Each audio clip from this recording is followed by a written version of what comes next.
It's time to harvest you. Let's nourish our mama joy by living big and loving bigger. I'm Aubrey. And I'm Theresa. And in this episode, we're talking about being a supportive friend. Welcome to our podcast. Let's get started harvesting you.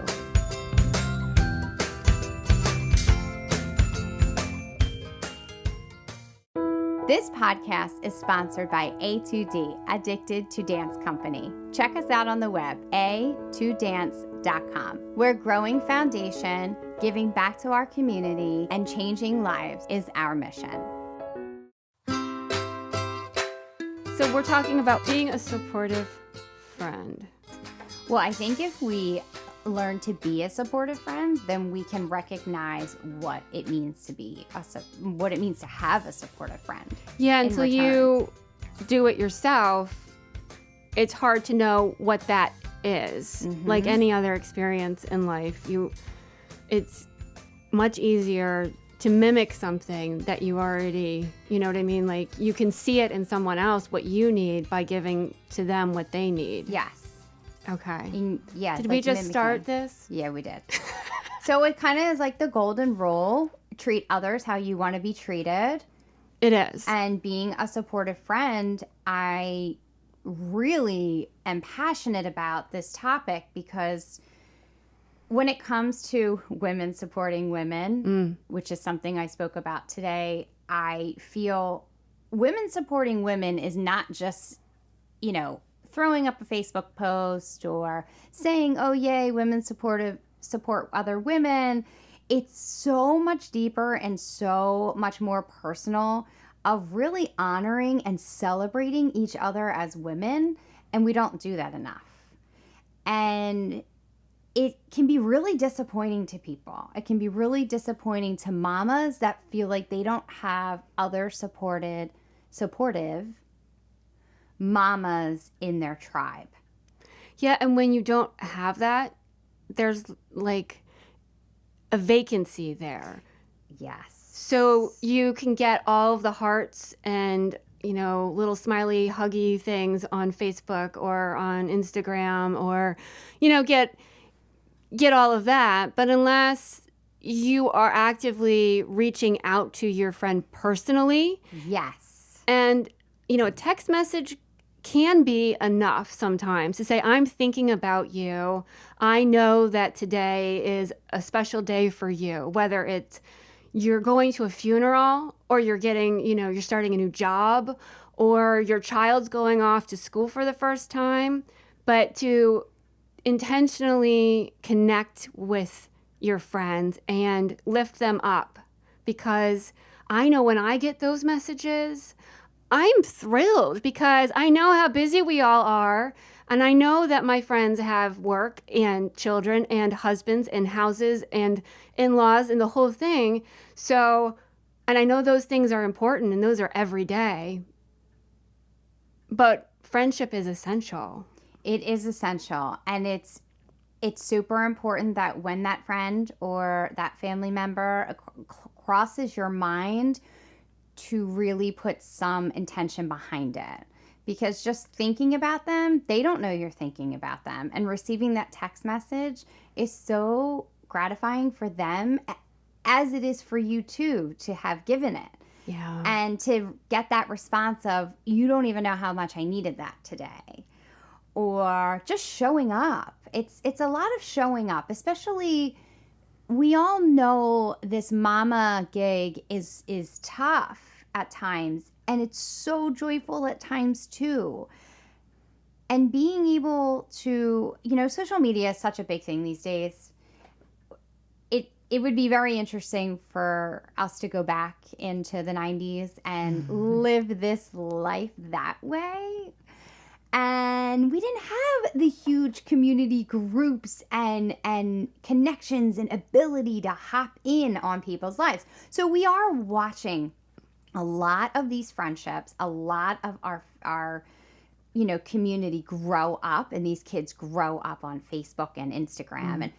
And some people may think that's enough. Oh, I'm up to date with them. It is absolutely not.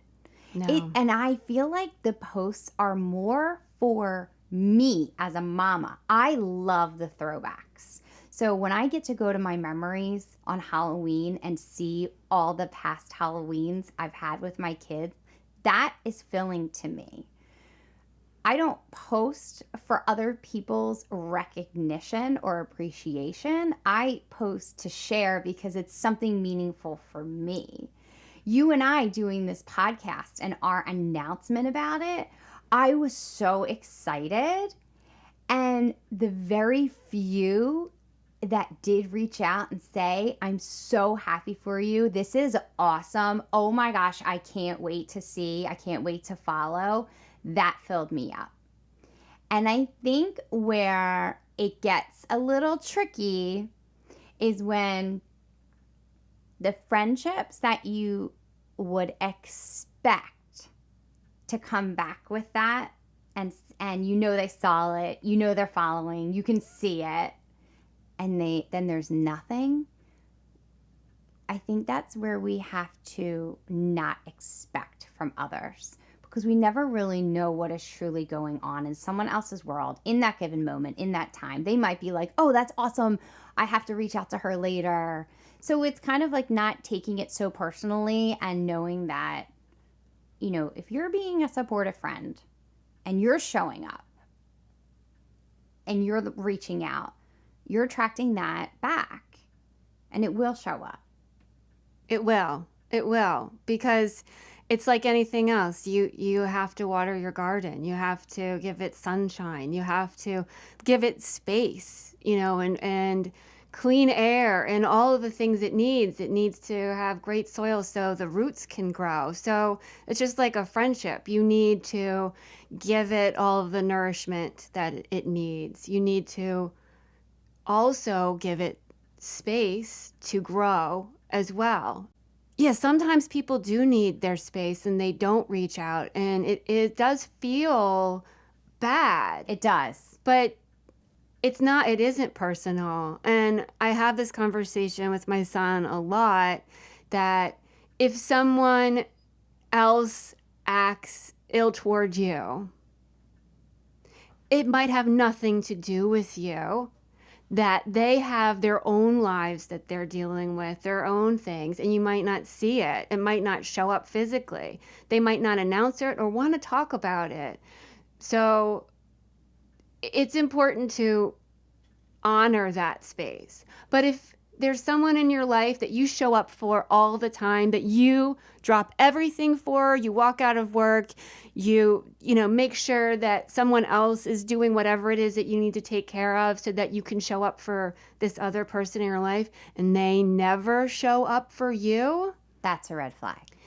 That is a red flag. And it could be a friend you've had for your whole life. It could be a family member. It could be anybody. But it's important to recognize that, because it doesn't mean that there's anything wrong with you, and it doesn't mean that you can change that. You can't make them show up for you. You have to it's just making sure that, the energy you're putting into it, you're not going to get back. And if you need to get that back, then maybe that relationship isn't quite right for you in this life. Maybe you need to put a little distance and put up some boundaries and not jump every time if they're not, giving that back at all. And I think we've all had experiences in that. And then we have the friendships that we may not talk for months or a year, but then when we talk, it's like we picked up right from where we left off. That's like us. That is us. We hadn't seen each other in maybe a year and a half, 2 years. The pandemic, the whole thing. But it's just an unspoken heart-to-heart understanding and friendship that exists and is there, and it's, that person's a phone call away, that person is a drive away, and they may not be in your everyday life, and that's okay. And a lot, you and I have a couple friends I can just think of in my head right now and that's okay. And we respect the distance that's between us because of travel or where someone lives or each other's lives. And there's never any ill feeling there. Yes. I think the ill feeling comes in when it's people who we do have so much access to and have access to us that don't put the efforts in, and we feel unworthy or unappreciative Yeah. of that friendship. Like you said a second ago, and that's where maybe you need to kind of step back and revisit, is this a two-way street? Because every relationship, it's got to be a two-way street. And that you have to, the thing is feeling imbalance. So I need to feel imbalance in my relationships. And some of those relationships, like with my son, I'm giving more. I'm always giving more, and I am always willing to give more. No matter what he gives back, I'm always going to be giving to him. It's just the way it is. And in other relationships, I need more, back and forth, more balance. And it's not going to be equal every day, every year, every decade. Sometimes it's going to be shifting towards the other person and back to you. But as long as you feel imbalance in that relationship, I think then the relationship can exist and flourish, and it fills you up. Once it starts draining from you, I don't like that feeling. It's an unsettling feeling when I feel like I'm giving myself. I'm coming to you always. I'm always coming to Yes. doing all of the work. You're always making the intention. You're always making the call or the text or the appointment or setting up the dates. But then sometimes that happens because your friend is like, I have friends who are not good planners. I have family members who do not schedule anything. But then when the event happens, we get together because I pushed it. If when we're together, it feels imbalance, that's fine with me. I'm willing to put in the work to, nourish our relationship, because some people just aren't good at scheduling things, and there might be something about that. They're not one who reaches out. They just aren't somebody who does that on a regular basis. But if they will show up when I need them, when I need to talk to someone, when something's going on that's rough, and that when we're together it feels imbalanced and we're connected, then that's fine too, to put in the work to get that joy and benefit from the relationship. And back to the mama of you always giving more to Jack, always giving more, always giving more. See, that is the mama nurturing. That is the mama putting her children just on this higher level of, you are important to me, you are meaningful to me, and you will always know you're loved unconditionally. That's a good thing, especially when a mama is so full and filled within her own self and knows her worth. We can pour more onto our kids. And I agree with you. I pour more onto Chase and Ava. I can't wait for them to walk in the door, and I get my hug and my kiss, and boom, there they go. And I'm like, hey, can we have a snack? Can we talk together? Like, I've been waiting for you all day. The food thing really works because eating with him, eating with my son, is that time when I know that he's going to be with me and present, and he wants to show up because he's 13 and he's always hungry.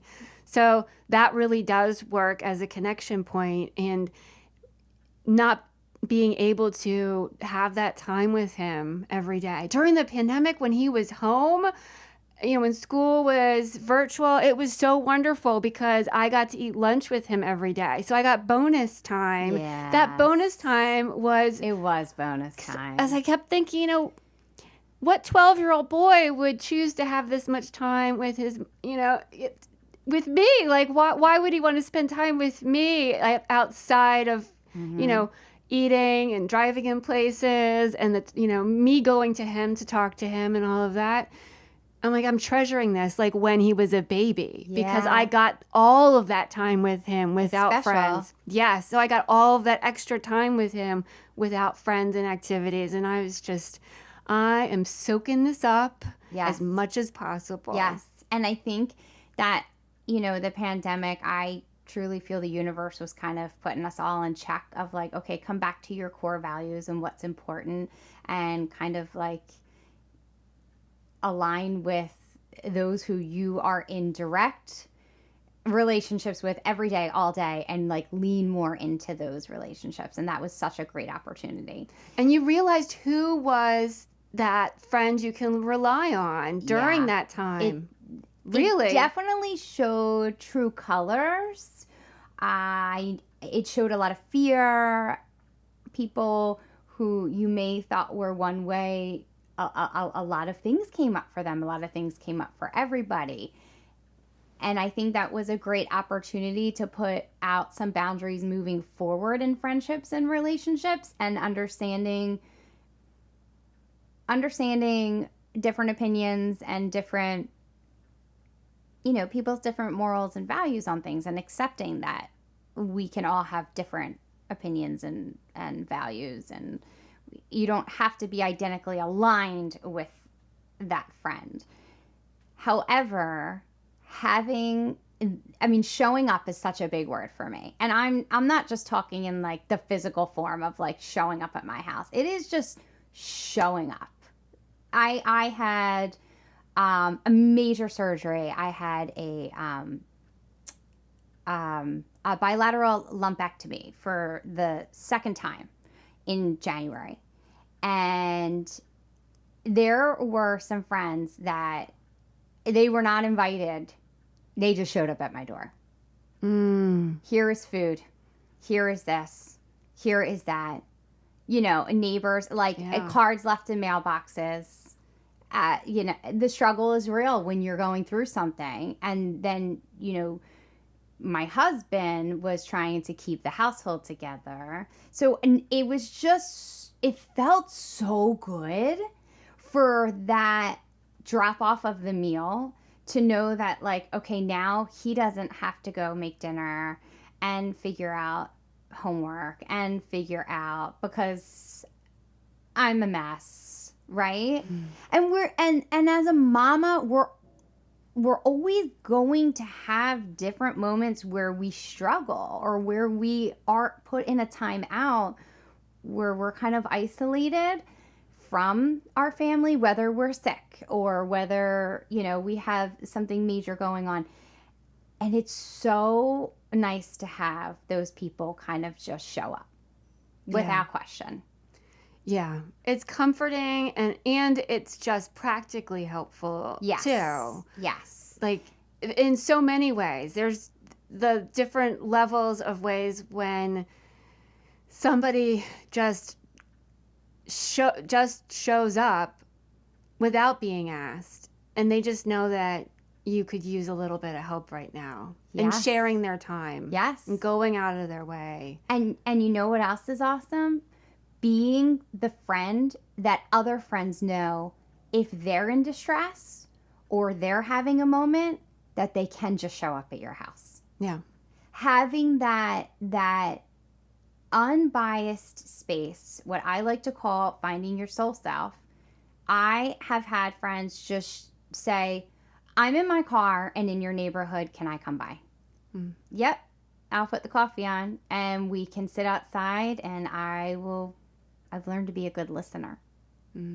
Part of growing up, being a mama, right? Not, okay, I'm going to listen to you today, Chase, instead of just kind of scream my way through this conversation. I'm going to choose to listen.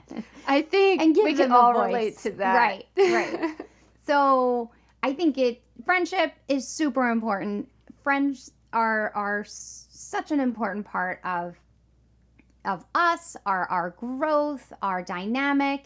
And through the pandemic and the separation of seeing people like we used to, I think everyone has their own comfort level. I'm not, one to run out and just jump back in the way things were before. And that's okay. And my friends accept that. Then those are good friends. Then those are good friends. Those are good friends. If you can't accept that, then you're not fully understanding the other friend's dynamic, right? You know, what is their household like? What is the, because each, there is no normal, guys. Like, if you're, those who are listening, keeping up with the Joneses is not normal. Everybody has their own version of what is normal to them and how they grow up. And there's no book, there's no guide in parenting. It is what we make of it. And we're doing the best we can as mamas and being supportive of our children. And you know what else I love about friendships is when you can call and tell a friend how much of a jerk your kid was and not feel like you're being judged for it. Yes. Yes, because there are people in my life, if I said that to, they'd find offense to that.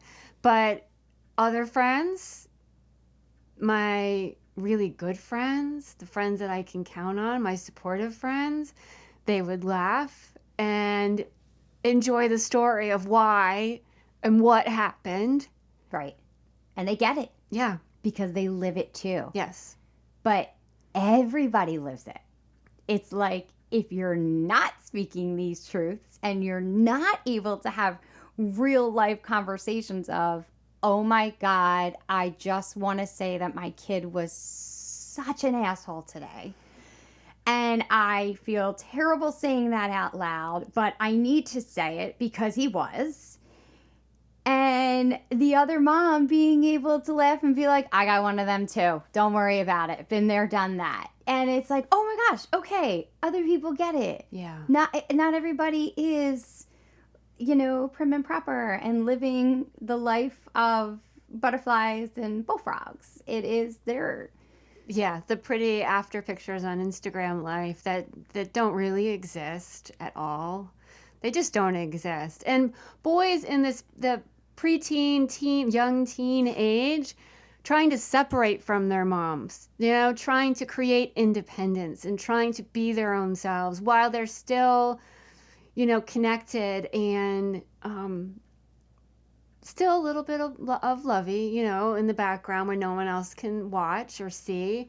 But they do need to create that manhood for themselves, that independence. And that happens more, I think, with moms where they want to mimic dad more and try to be that man that they're becoming. And it can be heartbreaking sometimes when your wonderful child is grumpy and kind of a jerk about whatever it is. And like, I will ask Jack the simplest things, and sometimes he'll snap at me. And then I try to always say to myself in my head, it's not me. It's not what I said. There's something else going on here. So I usually like lower my voice, say something encouraging, and say, well, you know, I'll give you your space. We'll revisit. And in, you know, 20 minutes, we're going to X, Y, and Z. Yep. But it's hard. And pushing him when he is in that space where he's feeling aggressive, Mm-hmm. it will just get worse. I mean, it just gets worse. So I need to give him the space to get through that feeling. Yes. Which is so hard. I can totally relate. It is you're like, because you want to get it out in that moment, but it is recognizing that they're in a moment, they're in a space, and you got to give them their space. Yeah. It's so hard. So having those friendships to call in those moments is like, hey, girl, I got to walk away and vent to somebody before I go and explode on my child. So just bring me back down for a second. And the other thing too is that my husband would be angry at him and reprimand him if I went to my husband to talk about it, because you don't talk to your mother that way, because you need to be respectful. And what are you doing? So then there would be a whole nother situation to deal with that I would not be happy about. So talking to my girlfriends is much better choice in that situation. It's so important. I will say there are lots of learning mindful moments when it comes to the husbands. I definitely think that is another topic we should talk about, because there's a huge piece of him that's him. So he's got some of you, he's got some of Mark, he's got some of him. And with Chase, I found Chase likes to talk really high. He's super passionate about topics. If something is on his heart, he talks very loudly. So we've chosen to say, okay, Chase, if you have one of those moments where you just need to be heard, you need to let us know ahead of time, because otherwise it sounds like you're attacking me. It sounds like you're yelling at me. So from the other room, that's all, he calls him Papa, that his Papa hears.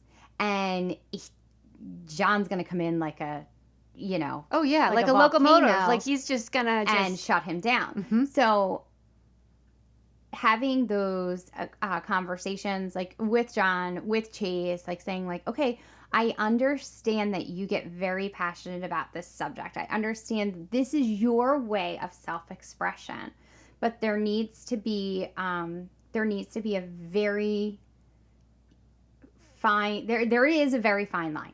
So you need to let us know if you are just passionately, I need to get this off my heart and speak to you, and something at school really upset me today, and I need to yell about it, because we all need to kick and scream sometimes. That's okay. We're human. Or are you directing it towards me and you're coming at me, yelling at me, and I'm the problem? Because then that's a problem. Yeah, the Papa energy is protect the mama. So yes, he's going to come in and protect you from whatever is happening. Yes. Yeah. So that's good. It's like, and for John, at least, he's learning to recognize, or he'll look at me for cues, like, are we in a moment, or is he being disrespectful? And it's like, we're having a moment, like, back down the hallway, please.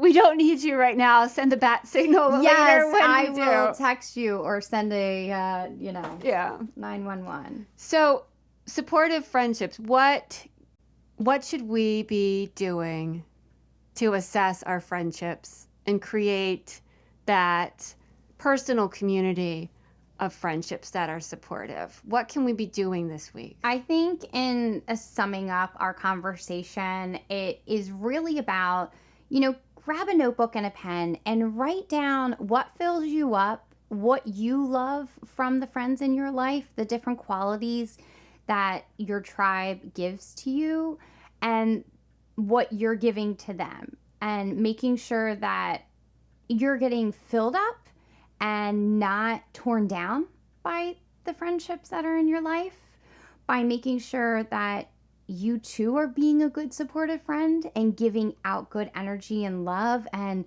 not hanging up the phone and rolling your eyes, because if you're doing that, there's something there that maybe is unspoken, or maybe there's some resentment, and that can be a simple conversation that can get fixed, and then you can move on with that friendship in a good way. Or maybe you need to, re-look at that friendship from a different perspective. And for the friends that, when you're writing down who your friends are that do fill you up and do show up, and those qualities are really working for, that make you feel like you're excited to see that friend, send them a note right now. Just send them a text, say, I'm thinking about you and I hope you're having a great day and we'll talk soon. Or we need to get together soon. Or look at your calendar next week. When do you have an hour we can meet for coffee or for drinks after work? Or I'm going to make time for you, because you need more of those people in your life. Yep. You need the people who will fill you up. Spend time on them. Intentionally spend time with those friendships. I love that. A gratitude letter too. If you know that you're booked, Write them a letter and put it in the mail. Go old school. I love receiving letters in the mail. That is a love language of mine. Slip me a note, and I'm one to do it for others. And I rarely get them, so I know what it feels like to want them. So I feel like that's something that I like to do.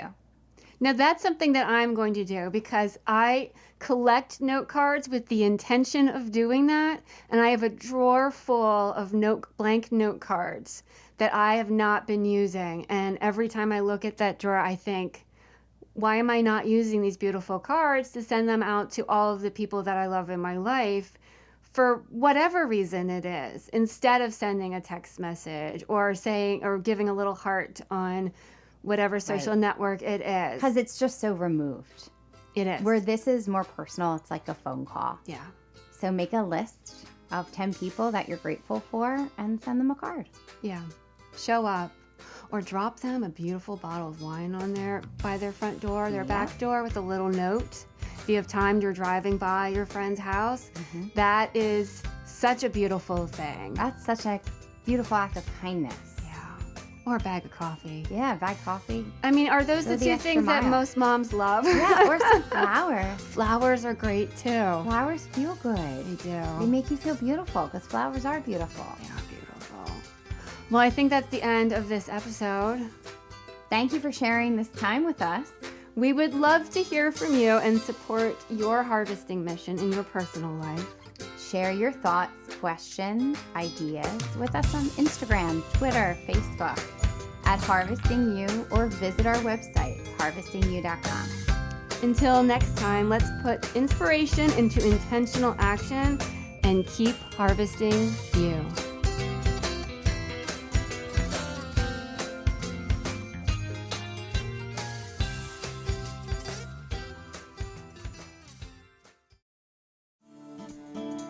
Are you looking for a new career? Would you like to take control of your time and also your income? Check us out at cardwelllife.com. That is www.cardwelllife.com. Inquire today.